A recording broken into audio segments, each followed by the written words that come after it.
ओम शांति। आज 16 अगस्त 2023। आज की श्रीवाणी की मुख्य पंक्तियाँ हैं। मीठे बच्चे, दूरादेशी और विशाल बुद्धि बनो। दूरादेशी और विशाल बुद्धि बनो। शिव बाबा के कार्य में कभी डिस्टर्ब नहीं करना। डिस्टर्ब करने वालों को ऊंच पद नहीं मिल सकता। प्रश्न है, इस दुनिया में मनुष्यों को कौन से ख्यालात रहते हैं जो सतयुगी देवताओं को कभी नहीं आएंगे? उत्तर है, यहाँ मनुष्य समझते हैं कि हम कमाएंगे तो हमारे पुत्र और पोतरे खाएंगे, लेकिन ये ख्यालात देवताओं में नहीं होंगे, क्योंकि उनके पुत्र और पोतरे सब यहाँ से ही वर्षा लेकर जाते हैं। वह समझते हैं हमारी अविनाशी रजाई है, यहाँ ही हर एक अपना अपना पुरुषार्थ कर रहे हैं। गीत है, माता हो माता तू है सबकी भाग्य विधाता। ओम शांति। बच्चों ने माताओं की महिमा सुनी। बच्चे जान चुके हैं किस किस माता की महिमा होती है। माताओं की इतनी महिमा करते हैं तो जरूर होकर गए हैं, अभी तो वह है नहीं। जो जगदम्बा होकर गई है उनकी भक्ति मार्ग में भी महिमा होती है। अब वह क्या करके गई ये तुम भी नहीं जानते थे। जगदम्बा के मंदिर में जाते हैं, जाकर उनसे कुछ न कुछ मांगते हैं। कोई को बच्चे की आश होगी, कोई आशीर्वाद मांगेंगे। अब जड़ चित्र तो कुछ कर नहीं सकते, ना वह समझते हैं, परंतु ये है भक्ति। तुम जानते हो वह पास्ट हो गए हैं। जगदम्बा की महिमा है, एक तो नहीं है। तुम सब ब्राह्मण कुल की पालना करते हो, फिर देवी कुल की पालना करेंगे। तुम इस समय जैसे कि सारे जगत की पालना करते हो, परंतु कोई जानते नहीं। चंडिका देवी का भी मिला लगता है। चंडिका नाम देखो कितना छीछी है। बाबा कहते हैं, जो आश्चर्यवत भागंती को फारकती देते हैं, वह जाकर चंडाल का जन्म पाते हैं। घर में चंचलता करते हैं तो उनको कहा जाता है ना कि तुम तो चंडी हो, चंडाल हो। बरोबर तुम देखते हो शिव बाबा का बनकर फिर भी बहुत चंचलता करते हैं। चंचलता अर्थात अवज्ञा करते हैं। शिव बाबा की सर्विस में डिस्टर्ब करते हैं तो अंत में चले ही जाते हैं। कोई भी ब्रह्मा कुमारी सेंटर में होगी, कुछ चंचलता करेगी, किसको समझा नहीं सकेगी, व क्रोध करती होगी तो सब कहेंगे इनमें तो बहुत क्रोध है। अब चंडिका एक तो नहीं बहुत होती हैं। देवियों की महिमा भी है, और फिर ऐसे जो चंडिका आदि बनते हैं उनका भी गायन है। फिर भी ईश्वर के बने हैं। भल कोई चले जाते हैं, फिर भी स्वर्ग में तो आएंगे ना, मालिक तो बनेंगे ना। भल मालिक तो राजा रानी ही बनते हैं, लेकिन प्रजा भी कहेगी कि हम मालिक हैं। लोग कहते हैं हमारा भारत महान है। आजकल तो गीत भी देखो कितने सुंदर सुंदर रखे हुए हैं। अब बाबा कहते हैं कि तुम जो है अपना जो है भारत की महिमा में नए नए सुंदर सुंदर गीत रखे हुए हैं, ऐसा और कोई कह नहीं सकता। बाबा कहते हैं कि तुम्हारा नाम सब में, तुम बच्चों का नाम सबसे महान है। क्यों महान है? क्योंकि तुमने कर्म ही ऐसे किए हैं। अब बाबा ने कहा कि बच्चे, तुम जो है अपना सब कुछ जो है तुम्हें जीते जी यहाँ पर अपना सब कुछ भूलना पड़ेगा और जीते जी जो है मरना पड़ेगा। बाबा कहते हैं कि बाबा का बनकर यदि जो है अपना जो है सब कुछ भूले नहीं तो जो है तुम्हें बार बार वही आता जाएगा, याद आता रहेगा, और उससे जो है तुम्हारी अवस्था ऊपर नीचे होती जाएगी। इसलिए बाबा कहते हैं कि बच्चे, तुम्हें जो है किसी से कुछ भी मांगना नहीं है, घर में चंचलता भी नहीं करनी है। और ब्रह्मा कुमारी जो है यदि कोई भी किसी भी सेंटर में एक भी जो है क्रोध करती होगी तो सब कहेंगे कि ये कितनी क्रोध करती है। इसलिए देवियों की भी महिमा है। और फिर जो ऐसी चंचलता करती हैं, चंचलता वाली ब्रह्मा कुमारी अर्थात जो चंडिका आदि बनते हैं उनका भी गायन है। क्योंकि फिर भी ईश्वर के तो बने हैं ना, भल कोई चले जाते हैं फिर भी स्वर्ग में तो आएंगे ना, मालिक तो बनेंगे ना। भल मालिक तो राजा रानी ही बनते हैं, लेकिन प्रजा भी कहेगी कि हम मालिक हैं। लोग कहते हैं ना हमारा भारत महान है। आजकल तो गीत में भी गाते रहते हैं, भारत बहुत अच्छा था, अभी तुम बेहद के बाप के बने हो। बाबा ने कहा कि जो है अभी तुम्हारा ये जन्म बहुत ही महान है। क्यों महान है? क्योंकि जो है अभी तुम बेहद के बाप के बने हो। गोपी वल्लभ की गोपियाँ भी गाई हुई हैं। वल्लभ बाप को कहा जाता है, गाया भी जाता है। एक गोपी वल्लभ की अनेक गोपियाँ। सतयुग में तो गोपिकाओं आदि की बात ही नहीं है। अभी तुम बच्चे विशाल दूरदर्शी बुद्धि बने हो, बुद्धि का ताला खुल गया है। इस जन्म की जीवन कहानी को तो तुम अच्छी रीति जानते हो। हर एक को नशा तो रहता है ना। अभी बिल्ला है, उनको अपने घर का नशा होगा, समझेंगे मैं सबसे साहूकार हूँ। परंतु तुम जानते हो जो आज साहूकार है वह फिर गरीब बन जाएंगे। तुम्हारी और अन्य मनुष्यों की बुद्धि में रात दिन का फर्क है। कोई को क्या नशा, कोई को क्या नशा रहता है, मैं फलाना हूँ, मैं ऐसे हूँ। इनको ब्रह्मा को भी नशा था, मैं बड़ा जोहरी हूँ। अभी समझते हैं वह सभी नशे कौड़ी मिसल है। तुम बच्चों को कितना नशा चढ़ा हुआ है। वह समझते हैं हम कमाएंगे फिर हमारे पुत्र पोत्रे खाएंगे। यहाँ तो वह बात है नहीं। तुम जानते हो हम बेहद के बाप को जानकर उनसे वर्षा पा रहे हैं, जिसकी प्रारब्ध हमें खुद जन्म बाय जन्म पाते रहेंगे।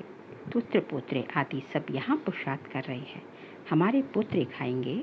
ये ख्यालात वहाँ नहीं रहती, कहाँ सतयुग में। समझते हैं अविनाशी राजाई है। यहाँ तो राजे लोग समझते हैं कि पुत्र पोत्रे खाएंगे। तुम अभी बाप से इतना वर्षा लेते हो, ऐसे कर्म करते हो जो 21 जन्म उसका फल मिलता रहता है। पुत्र पुत्रों का ख्याल ही नहीं रहता, वह भी सब यहाँ ही वर्षा पाते हैं। तुमको कितना ज्ञान है, मनुष्य तो कुछ भी नहीं जानते। गॉडफादर जिनको इतना याद करते हैं, जरूर उनसे इतना भारी सुख मिलता होगा। गाते हैं ना, हे परमपिता परमात्मा रहम करो। उनको परमात्मा कहा जाता है।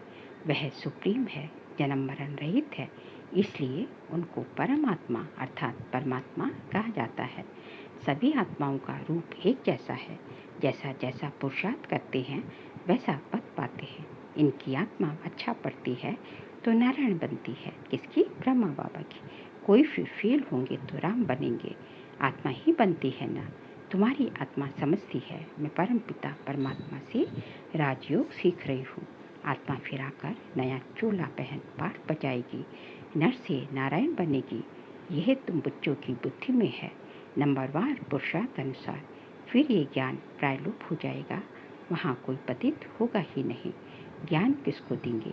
पतित पावन को यहाँ याद करते हैं। अच्छा समझो, गंगा पतित पावनी है तो भी वह राजयोग तो नहीं सिखला सकती, बाबा तो राजयोग सिखलाते हैं। ये सारा ड्रामा का राज आदि से अंत तक तुम बच्चों की बुद्धि में है। आगे बाबा ने कहा, तुम सब पढ़ते हो एक ही क्लास में, लेकिन नंबरवार हो। शुरू में 300 की भर्ती थी। गौशाला में हजारों के अंदाज में गौवे हों तो कोई संभाल भी ना सके। भट्टी भी थोड़ों की बननी थी। उनमें से भी कई तो चल रहे हैं, कई टूट पड़े। कई बच्चे समझते हैं हम पहले से होते तो अच्छा था, परंतु ऐसे भी नहीं। पुराने कितने भागंती हो गए। 25-30 वर्ष वाले भी इतना नहीं याद रखते कि वे बेहद का पाप है जिससे वर्षा पाते हैं। बाबा स्वर्ग का मालिक बनाते हैं। सेकंड की बात है, बाबा कहते हैं तुम मेरा बनने से स्वर्ग के मालिक बनेंगे। जीवन मुक्ति तो राजा रानी ही पाते हैं, प्रजा भी पाती है। गाया हुआ है सेकंड में जीवन मुक्ति। बच्चे जो पूरा पढ़ते नहीं हैं वह क्या करते होंगे? चंचलता। कोई बच्चे तो बड़े आज्ञाकारी होते हैं, बाप से भी अच्छा मर्तबा पा लेते हैं। बाबा 100-200 कमाने वाला होगा, बच्चा लखपति बन जाता है। तो अलौकिक संबंध में भी ऐसे होता है। 7 रोज वाला बच्चा 25 वर्ष वाले से दिखा चला जाता है। नंबरवार तो होते ही है। तुम वास्तव में सब सजनियाँ हो, एक साजन को याद करती हो। तुम जानती हो बाप आकर हमको सुखदाम का वर्षा देते हैं। लौकिक पति है फिर भी याद उनको करते हैं जो पतियों का पति है। पारलौकिक साजन अमृत पिलाते हैं, इसलिए उनको याद किया जाता है। फिर तुम स्वर्ग के मालिक बन जाते हो। फिर वहाँ कोई याद नहीं करते। अभी के पुरुषार्थ से तुम 21 जन्म प्रारब्ध पाते हो। तुम्हारी बुद्धि कितनी खुली है, वह भी नंबरवार। तो बादशाही भी नंबरवार लेते हो। तुमको सब समझा दिया है। यहाँ अच्छी रीति पढ़ाई पढ़ने से तुम पद भी इतना ऊंच पाएंगे, नहीं तो अनपढ़े पढ़े के आगे भरी ढोएंगे। इसमें पुरुषार्थ बहुत अच्छी रीति करना है। अभी टाइम अच्छा है पुरुषार्थ के लिए। तुम जानती हो जहाँ जीना है वहाँ ज्ञानामृत पीना है, अथवा पढ़ते रहना है, सैपलिंग लगाते रहना है। कोई झट समझ जाते हैं तो समझा जाता है। इनका पद तो अच्छा देखने में आता है, अच्छा नज़दीक का फूल है। तन मन धन अर्पण कर बैठा है, सर्विस में अच्छा लग गया है, समझता है। अपना समय जितना सर्विस में देंगे उतना फ़ायदा है। जैसे बाबा हम ज्ञान नेत्रहीन अंधों की लाठी बना है, ऐसे हमें भी बनना है। तुम 1-2 की लाठी बनते जाते हो। अंधा बनाया है रावण ने। ये तुमको समझाया जाता है कि इस समय सारी दुनिया लंका है, सब शोक वाटिका में है। नाम रखा है अशोका होटल, वहाँ खूब मज़े उड़ाते हैं। अभी तुम जानते हो बाबा आया हुआ है, महाभारत लड़ाई सामने खड़ी है। ये तो लगनी है, जबकि घर के गेट्स खुलने हैं। द्वापर की तो बात ही नहीं। अभी तो घोर अंधियारा है, ब्राह्मणों की रात अब पूरी हुई है। बाबा आया हुआ है, ये बातें तुम बच्चे ही जानते हो। स्कूल में पढ़ते हैं, कोई तो बहुत अच्छे मार्क्स लेते, कोई फेल हो जाते। फेल की निशानी है चंद्रवंशी में चले जाएंगे। राम को क्षत्रिय की निशानी दी है, अर्थ नहीं समझते। क्षत्रिय की निशानी क्या दी है? तीर धनुष दिया है। लव कुश की क्या क्या बात है बैठ सुनाते हैं। कितने झूठे दोष बैठ लगाते हैं, गाते हैं। राम राजा राम प्रजा, धर्म का उपकार है। फिर ये सब बातें कहाँ से आई? ये सब बातें समझने की हैं। तुम जानते हो ये नॉलेज नंबरवार हमारी बुद्धि में है। स्टूडेंट को बहुत तीखा पुरुषार्थ करना चाहिए। हम गॉड फादरली स्टूडेंट हैं। टीचर को कौन नहीं याद करेंगे? हम हैं पतित पावन गॉड फादरली स्टूडेंट। इसमें बाप टीचर सदगुरु तीनों ही आ जाते हैं। तुम सब सीताएं हो ना, रावण के शोक वाटिका में पड़ी हो। इनकॉर्पोरियल गॉड फादर इस ज्ञान सागर नॉलेजफुल। श्री कृष्ण को अथवा लक्ष्मी नारायण को ऐसे नहीं कहेंगे, उनकी महिमा ही न्यारी है। गीत में भी गाते हैं, उनकी महिमा अपरंपार है। जो ऐसा बनाते हैं, तुम कहते हो बाबा हम आपसे पूरा वर्षा लेंगे। आप कितने मीठे हो, कितने प्यारे हो। लक्ष्मी नारायण कितने मीठे कितने प्यारे हैं। लक्ष्मी नारायण के चित्र देखो, हमेशा मुस्कुराहट वाले दिखाते हैं। तुम जानते हो देवताएं इस भारत में ही थे, अभी कहाँ हैं? तुम सबको बतला सकते हो कि उनका अंतिम जन्म है, फिर से श्री कृष्ण बनना है। अभी कृष्णपुरी स्थापन हो रही है। श्री कृष्ण की आत्मा भी अभी राजयोग सीख रही है। तुम भी कृष्णपुरी में जाना चाहो तो राजयोग सीखो। लक्ष्मी नारायण कहने से मनुष्य मुझ जाते हैं। श्री कृष्ण को झूले में झुलाते हैं, पूजा लक्ष्मी नारायण की करते हैं। उनका बाल चरित्र कुछ भी है नहीं। राधे कृष्ण फिर कहाँ गए, क्या हुआ, कुछ भी पता नहीं। राधे कृष्ण कोई आपस में भाई बहन नहीं थे। अभी राधे कृष्ण का राज्य तो है नहीं। द्वापर में भी उनकी राजधानी का कुछ पता थोड़ी ही है। तो ये सब बातें समझने के लिए बहुत अच्छी बुद्धि चाहिए। लिटरेचर बनाने में भी मेहनत लगती है। विष्णु के अलंकार दिखाते हैं, परंतु वास्तव में विष्णु के ये अलंकार होते नहीं। विष्णु व लक्ष्मी नारायण को शंख थोड़ी ही है, तो हम क्या लिखें। मनुष्य तो कुछ भी समझ ना सके, शंख तो है तुम्हारे पास, तो अलंकार जरूर ब्राह्मणों को देना पड़े। कहेंगे ये ब्राह्मण फिर कहाँ से आए, समझ नहीं सकेंगे। तुम समझा सकते हो, हम ब्राह्मण सुदर्शन चक्रधारी हैं। ये सब बातें समझाने में बड़ी ही विशाल बुद्धि चाहिए। प्रजा में जाने वाले मोटी बुद्धि समझ ना सके, समझाने में बड़ी ही डिफिकल्टी लगती है। बाबा लिखते भी हैं, सीख लेते सुदर्शन चक्रधारी ब्रह्मा मुख वंशावली। परंतु तुम्हारे पास अलंकार कहाँ हैं। चित्रों में देवियों को तीसरा नेत्र दिया है, लेकिन उनको तो तीसरा नेत्र है नहीं। तुम्हारी अब तीसरी आंख खुली है, तुम शक्तियों की महिमा है। जगदम्बा है तो बच्चे भी साथ में होंगे। मेजॉरिटी माताओं की है, माताओं को ही ऊंच उठाते हैं। अच्छा मीठे मीठे सीख लेते बच्चों प्रति माता पिता बाप दादा का याद प्यार और गुड मॉर्निंग। बाप की रूहानी बच्चों को नमस्ते। हम रूहानी बच्चों की रूहानी बाप दादा को नमस्ते नमस्ते नमस्ते। सार्किल पॉइंट से अपना समय सर्विस में सफल करना है। तन मन धन सब अर्पण कर तब तक देना है। पढ़ाई पढ़ते रहना है। आपस में एक दो की ज्ञान से पालना करनी है। ऐसा कोई कार्य नहीं करना है जिससे बाप की अवज्ञा हो। आज का बाबा का वरदान है, अविनाशी अति इंद्रिय सुख में रहे, सबको सुख देने और सुख लेने वाले मास्टर सुखदाता भव।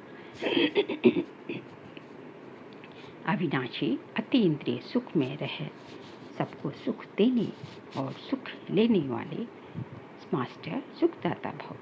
अति इंद्रिय सुख अर्थात आत्मीय सुख अविनाशी है। इंद्रिय खुद ही विनाशी है, तो उनसे प्राप्त सुख भी विनाशी होगा। इसलिए सदा अति इंद्रिय सुख में रहो तो दुख का नाम निशान आ नहीं सकता।